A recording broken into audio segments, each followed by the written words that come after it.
ఎవరికి అవకాశం వచ్చినప్పుడల్లా వాళ్ళు చేసుకుంటా పోతే ఈ రాష్ట్రాన్ని దేంతో పోలుస్తారు? గమనించాల్సిన అవసరం ఎంతైనా ఉంది. ఇష్టానుసారంగా పోదాం, ఇష్టానుసారంగా చేద్దామని అంటే గత 5 సంవత్సరాలు జగన్మోహన్ రెడ్డి గారి పాలన ఇది జరగలేదే. ఎవరినైనా కొట్టారా? ఎవరినైనా తిట్టారా? ఎవరిళ్ళైనా పగలగొట్టారా?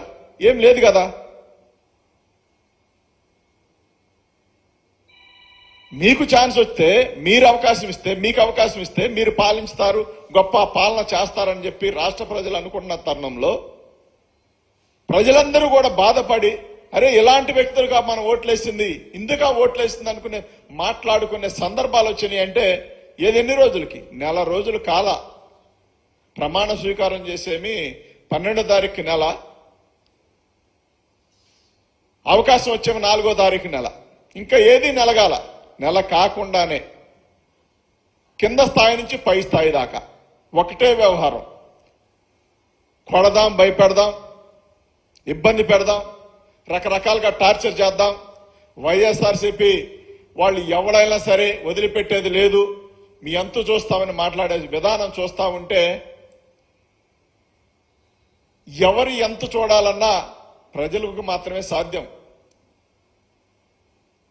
కేసులు పెడదాం, భయపెడదాం, రకరకాల కేసులు పెట్టి తప్పుడు కేసులు ప్రచారం చేద్దామని చెప్పి మాట్లాడుకునే విధానం కాకుండా మీకు చేతనైతే ఇలాంటి ఎమ్మెల్యేలను పిలిచి మాట్లాడండి. నిన్న ఒక మినిస్టర్ గారి భార్య పాప, ఆమె కూడా తెలుసో తెలీదో మరి ఏం జరిగిందో తెలియదు కానీ సాక్షాత్తు పోలీసులు సైతం నివ్వెరపోయారు.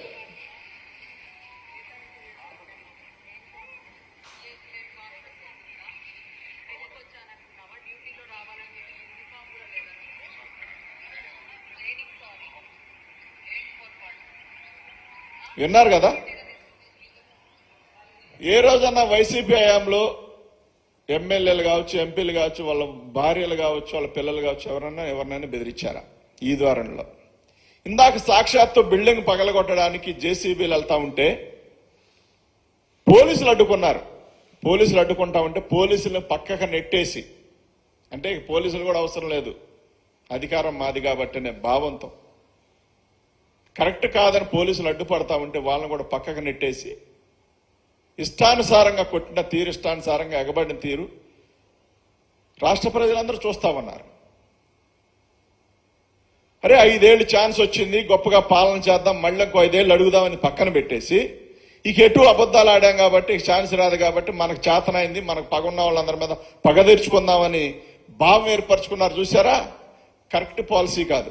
నిన్నగాక మొన్న మహానుభావుడు రాజశేఖర రెడ్డి గారి విగ్రహాన్ని వేమూరు నియోజకవర్గంలో తగలబెట్టిన విధానం, ఇవన్నీ గమనించండి. ఎక్కడ పడితే అక్కడ అల్లరి చిల్లరగా తప్ప, దుర్మార్గంగా తప్ప, మీ గురించి మంచిగా మాట్లాడుకొని అరే వీళ్ళు కరెక్ట్, వీళ్ళు పర్ఫెక్ట్ అనుకునే పరిస్థితులు ఉన్నాయా? వీళ్ళు జోలికి వెళ్తే గొడవలు అవుతాయేమో, కేసులు పెడతారేమో అనే స్థాయికి ప్రజలు వచ్చారంటే సరళంగా 5 సంవత్సరాలు మీరు పాలించగలుగుతారా? ప్రజల్లో వ్యతిరేకత అనేది స్టార్ట్ అయితే మీరు నిర్మూలించగలరా? ఇప్పటికే మీ ఎదురుగా చాలా సమస్యలు ఉన్నాయి. ముఖ్యమంత్రిగా ఉన్న చంద్రబాబు నాయుడు గారి ఎదురుగా చాలా సమస్యలు ఉన్నాయి. వాటి మీద ఫోకస్ పెట్టడం మానేసి, ఇచ్చిన హామీలు నెరవేర్చడం మానేసి ప్రజలపైన కక్ష తీర్చుకోవటం. ఎందుకు ఓటేశారా? లేకపోతే మాకు అవకాశం వచ్చింది కాబట్టి ఇలాంటి దాడులు చేస్తామని ఏది చెప్పదలుచుకున్నారు?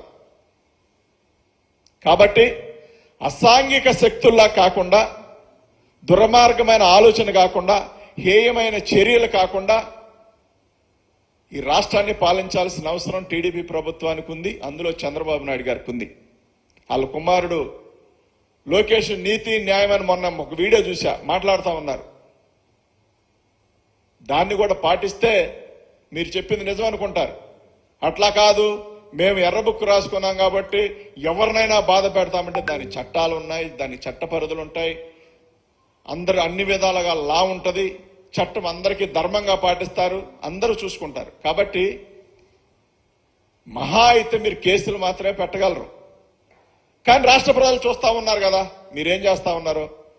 ఇప్పుడు చేసిన పాపాలు 5 సంవత్సరాల తర్వాత ఎలక్షన్ ముందు మళ్ళీ రిఫ్లెక్ట్ అవుతాయి ఈ వీడియోలన్నీ. మీరు కొట్టిని, తిట్టిని, కొట్టించి, చంపిని రకరకాల వీడియోలన్నీ కూడా అప్పుడు మళ్ళీ రిఫ్లెక్ట్ అవుతాయి. ఇవన్నీ కూడా ప్రజలేం పిచ్చోళ్ళేం కాదు, 5 ఏళ్ళు కాదు 25 ఏళ్ళు అని గుర్తుపెట్టుకుంటారు, తగు బుద్ధి చెప్తారు.